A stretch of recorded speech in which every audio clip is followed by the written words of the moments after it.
Ukraine Council, and then we'll have time for just a few questions. Secretary General. Good afternoon. We have just concluded an historic NATO summit. Over the past 2 days, we took major decisions to adapt our alliance for the future. We agreed NATO's most detailed and robust defense plan since the Cold War. We strengthened our commitment to defense investment. We agreed to bring Ukraine closer to the alliance and step up support for the long haul. And we deepened our partnerships around the world. I'm just chaired the inaugural meeting of the NATO-Ukraine Council. From now on, NATO and Ukraine will meet in the Council to discuss and decide as equals. This is a significant step to move Ukraine closer to NATO.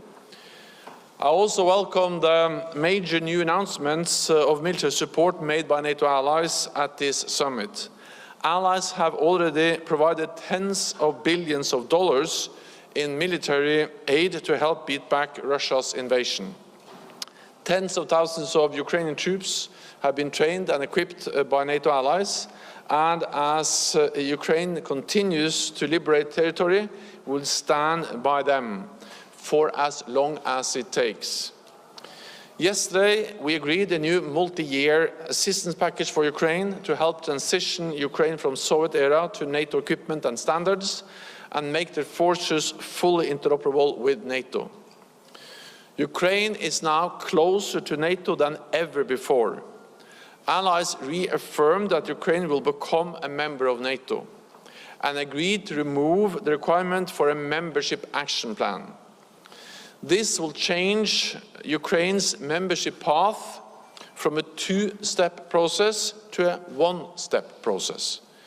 We will issue an invitation for Ukraine to join NATO when allies agree that conditions are met. This sends a clear, strong and united message from our Vilnius summit.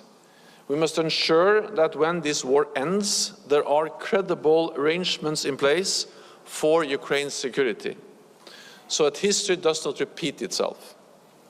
I welcome that many allies have now committed to providing long-term security assistance to Ukraine. This will help deter any future aggression from Russia after the war ends. This morning, we met with the leaders of Australia, Japan, New Zealand and South Korea, as well as the European Union. NATO is a regional alliance, but we face global challenges. What happens in Europe matters to the Indo-Pacific. And what happens in the Indo-Pacific matters to North America and Europe. Beijing's global assertiveness and Moscow's war against Ukraine require even closer coordination between NATO, the EU, and our Indo-Pacific partners. We condemn North Korea's nuclear and missile programs, including its latest missile launch. This violates multiple UN Security Council resolutions and pose a threat to regional and global security. NATO is reinforcing our ties with Australia, Japan, New Zealand and South Korea with tailored partnership programs, including joint work on issues like maritime security, new technologies, cyber, climate change and resilience. We will work even more closely together, standing strong for the rules-based international order. We face the most serious security situation in decades, but allies are rising to the challenge. NATO is more united than ever, standing strong in defense of our people and our values. I would like to close by thanking President Nausėda, the Lithuanian government and the people of Vilnius for hosting this historic summit.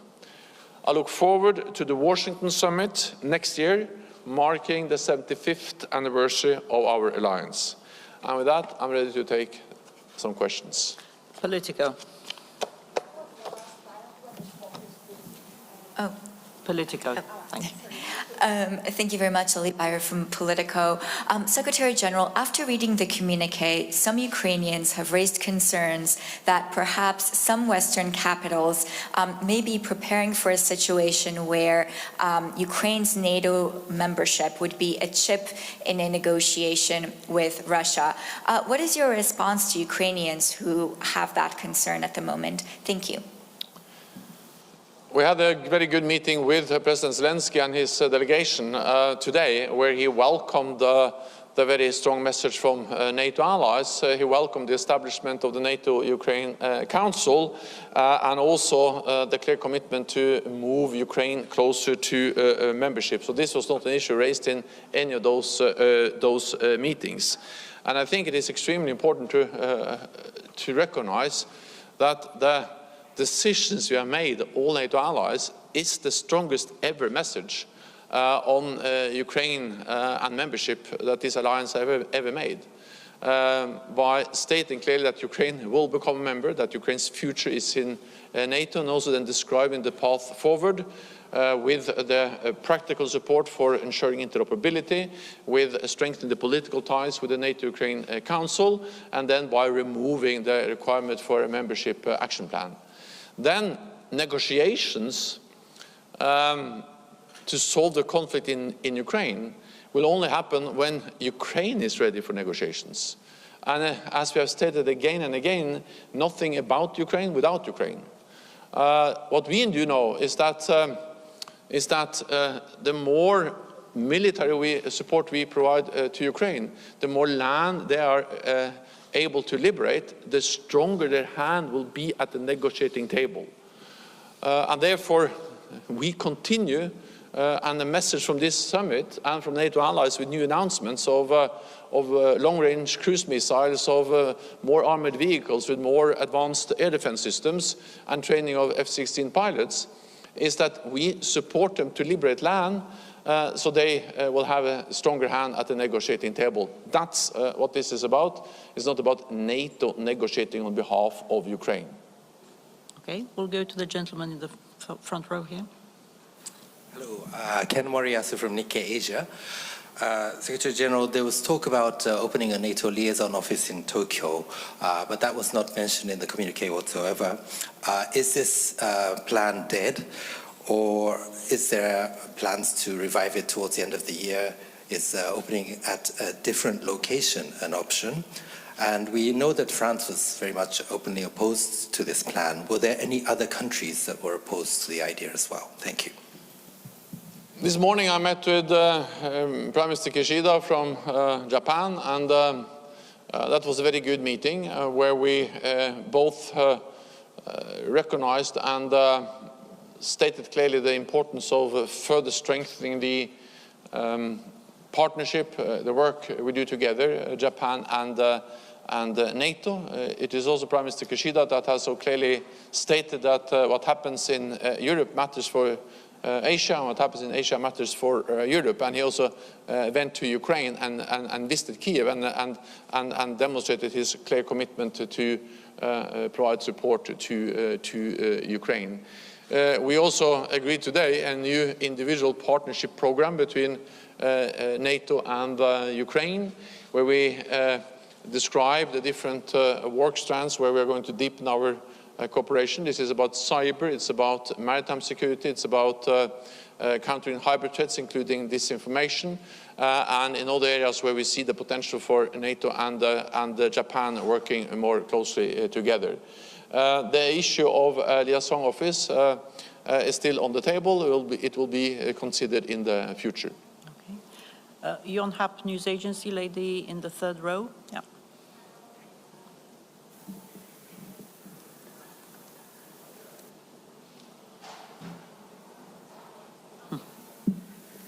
Yes.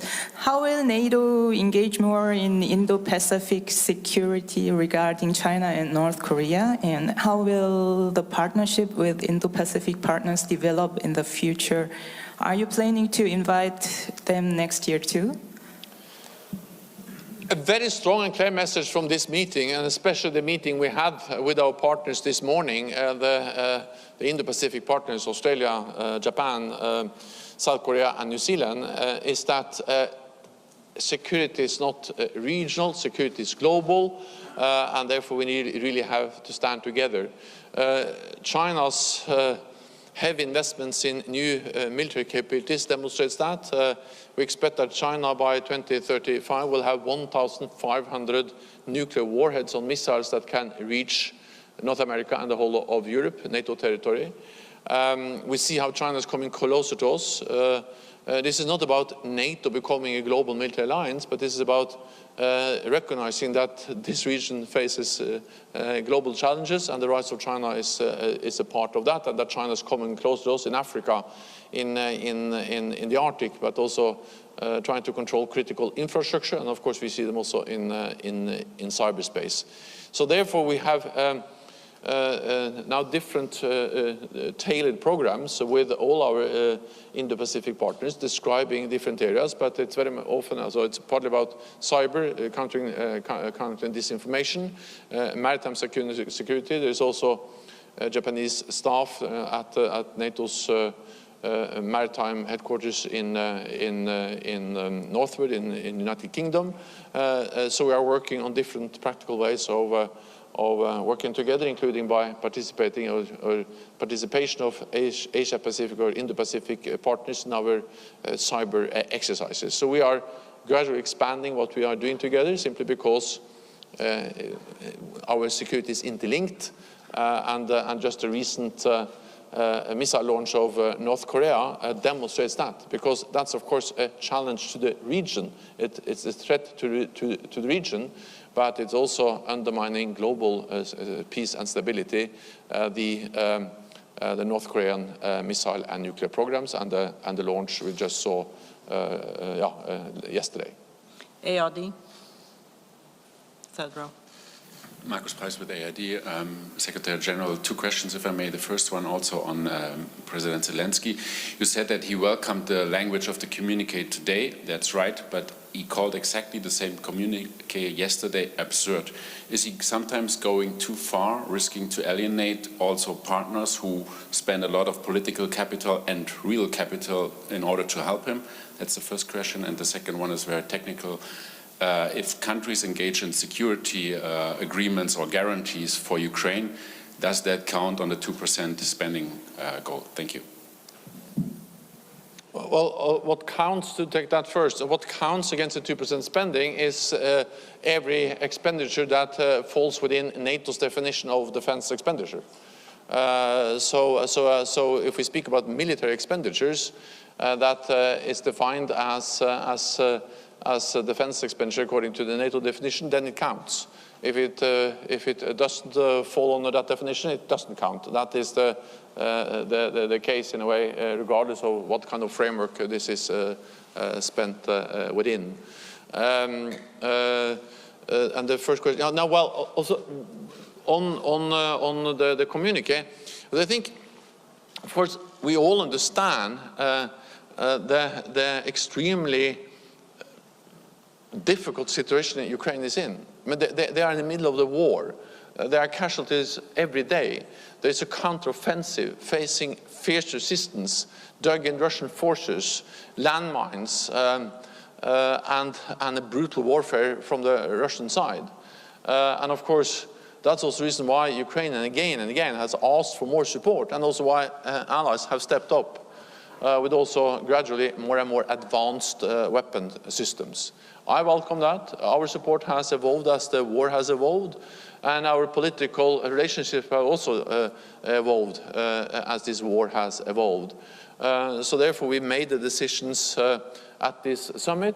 I'm glad that President Zelensky welcomed both the creation of the NATO-Ukraine Council, the fact that we removed the requirement for membership action plan, moving Ukraine closer to NATO, and also the fact that this is the strongest ever expression of the path forward, the united message on membership for Ukraine from this alliance. Okay. We'll go with, I think we had Reuters, AP, sorry.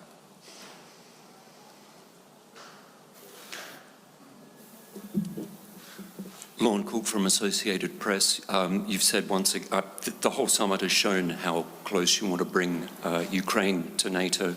You've said that it requires credible security arrangements so these kinds of things don't happen in the future, and some of the biggest allies through the G7 have made commitments. How much appetite is there within NATO to actually go to Ukraine? What about some kind of peacekeeping mission once this is sorted out, and actually put your boots on the ground there if Ukraine can't come to NATO? I think it's wrong now to speculate exactly on how this will be done in the future after the war ends. The most important thing now is to ensure that the war ends in a just and lasting way. And again, that's the reason why the most urgent task, the most important task, is the continued flow of military support. And I think we really realized many months ago that this is a war of attrition, meaning a battle of logistics. It is important that we deliver different advanced weapon systems, but as important as delivering new systems is it that we are able to maintain and sustain all the systems which are already there. An enormous amount of ammunition, spare parts, maintenance, repair capacity.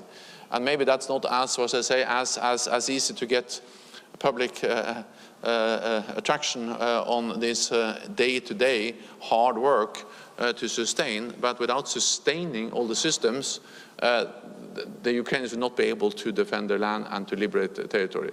I say this because then when the war ends and there's some kind of arrangements, then I think all NATO allies have to sit down and agree exactly what type of arrangements. Part of this will also then be the membership path, because we have agreed that Ukraine's future is in NATO. We reaffirm that Ukraine will become a member. We actually have agreed on concrete tools, political tools, practical tools to help Ukraine move towards membership. And then, of course, everyone understands that a final decision on this cannot be taken before there is some kind of end to this war. Colleagues, I know there are lots of questions. I'm afraid we have to end this here. So thank you very much. This concludes this press conference. Thank you so much.